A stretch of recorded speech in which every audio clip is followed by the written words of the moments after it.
শেখ হাসিনা তো পাগলামি মারবেই, বলে জিয়া রহমান মুক্তিযোদ্ধা না, উনি মুক্তিযোদ্ধা। কোন সেক্টরে মুক্তিযুদ্ধ করছেন আপনি আগে আপনারটা বলেন, তারপরে জিয়া রহমানের খোঁজ নিয়েন।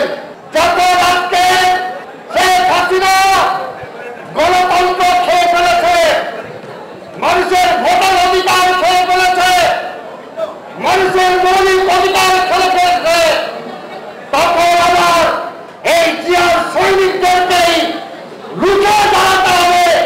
শেখ হাসিনাকে পতনের মধ্য দিয়ে গণতন্ত্র প্রতিষ্ঠা করতে হবে। কিন্তু শেখ হাসিনা গণভবনে ভয় পেয়েছিল যে আমরা গণভবনকে আক্রমণ করি কিনা। বিএনপি গণতন্ত্রে বিশ্বাস করে, তাই আমরা এখনো বলছি চূড়ান্ত আন্দোলনে নামা লাগে শেখ হাসিনা। এখনো সময় আছে, যদি সেই সময় পার হয়ে যায় তাইলে তোমার পালানোর পথ থাকবে না। সোজা কথা হইতে ৭১ সালে শেখ মুজিব স্বাধীনতার ঘোষণা দিতে ব্যর্থ হয়েছিল বলেই ধূমকেতুর মতো আবির্ভাব হয়েছিল তৎকালীন মেজর জিয়া রহমানের, এবং সেই স্বাধীনতার ঘোষণার যুদ্ধ মধ্য দিয়ে স্বাধীনতা যুদ্ধের সূচনা হয়েছিল। স্বাধীনতার পরে যখন আওয়ামী লীগ দেশ পরিচালনায় ব্যর্থ হয়েছিল, যখন এই দেশের মানুষ না খেয়ে মারা গিয়েছে, ৪২ লাখ আইনজীবী রবিউল ইসলাম দাফন করেছে, কাপড়ের অভাবে জাল করে নিজের লজ্জা নিবারণ করেছে, রংপুরের কটক আমার ডিসি কোর্টে হাজির হয়েছিল ব্যবসা বৃদ্ধির লাইসেন্সের জন্য। সেই আওয়ামী লীগ যখন স্বাধীনতার স্বপ্ন পুনরে ব্যর্থ হয়েছিলেন, তারপরে আবির্ভাব হয়েছিল সেই রাষ্ট্রপতি জিয়া রহমানের। এমন জিয়া রহমান এই দেশকে পরিচালনার জন্য মুক্তিযুদ্ধের স্বপ্ন বাস্তবায়নের জন্য, মুক্তিযোদ্ধাদের প্রতিষ্ঠিত করার জন্য সেই সময় বিএনপি গঠন করেছিলেন। তাই সময় তো বন্ধুরা, আজকে শেখ হাসিনা তো পাগলামি মারবেই, বলে জিয়া রহমান মুক্তিযোদ্ধা না, উনি মুক্তিযোদ্ধা। কোন সেক্টরে মুক্তিযুদ্ধ করছেন আপনি আগে আপনারটা বলেন, তারপরে জিয়া রহমানের খোঁজ নিয়েন। তাই সমবেত বন্ধুগণ, বক্তব্য দীর্ঘায়িত করব না, আজকে শুধু এটাই বলতে চাই, সময়ের প্রয়োজনে বিএনপির জন্ম হয়েছে এবং এখনো সময়।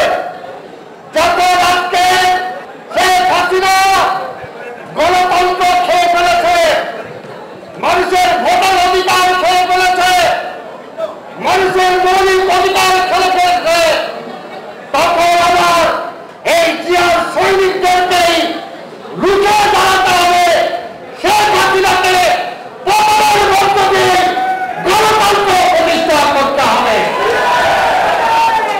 তাই আজকে এই প্রতিষ্ঠা বার্ষিকীর এই দিনে আমাদের শপথ গ্রহণ করতে হবে, শপথ গ্রহণ করতে হবে। শেখ হাসিনা ভয়ে কম্পমান।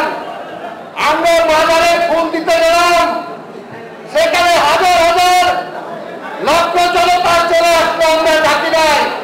কিন্তু শেখ হাসিনা গণভবনে ভয় পেয়েছিল যে আমরা গণভবনকে আক্রমণ করি কিনা। বিএনপি গণতন্ত্রে বিশ্বাস করে, তাই আমরা এখনো বলছি চূড়ান্ত আন্দোলনে নামা লাগে শেখ হাসিনা। এখনো সময় আছে। বেগম খালেদা জিয়াকে ছাড়ো, বিভিন্ন রাজনৈতিক দলকে নিয়ে আলোচনা করো কিভাবে তত্ত্বাবধায়ক সরকার বা নিরপেক্ষ সরকারের অধীনে তুমি ক্ষমতা ছড়াবা এবং আগামী নির্বাচন কিভাবে অনুষ্ঠিত হবে। এখন সময় পার হয়ে যায় তাইলে তোমার পালানোর পথ থাকবে না। তাই আমি বক্তব্য দীর্ঘায়িত না করে বিএনপি, ছাত্রদল, যুবদল, স্বেচ্ছাসেবক দল, মহিলা দল, কৃষক দল, শ্রমিক দল, চাকরি দল সবাইকে আমরা অনুরোধ করবো, আমরা ঐক্যবদ্ধভাবে ইনশাআল্লাহ আগামী কিছুদিনের মধ্যেই শত বাধা বিপত্তি অতিক্রম করে হলেও রাজপথে আন্দোলনের মধ্য দিয়েই শেখ হাসিনাকে আমরা পতন ঘটাবো। বেগম খালেদা জিয়াকে নিয়ে আসবো। বেগম খালেদা জিয়া আবার ক্ষমতা আসবেন। আমাদের নেতা তারেক জিয়া আবার দেশে ফিরে আসবেন। আজকের এই প্রতিষ্ঠা বার্ষিকীতে এই শপথ আমরা গ্রহণ করি, তাহলে আমরা আগামীতে আমরা সবকিছু করতে পারবো। এই আশা পোষণ করে আমি আপনাদের ধন্যবাদ জানিয়ে আমার বক্তব্য শেষ করছি। খোদা হাফেজ। বিএনপি জিন্দাবাদ। দেশের বেগম খালেদা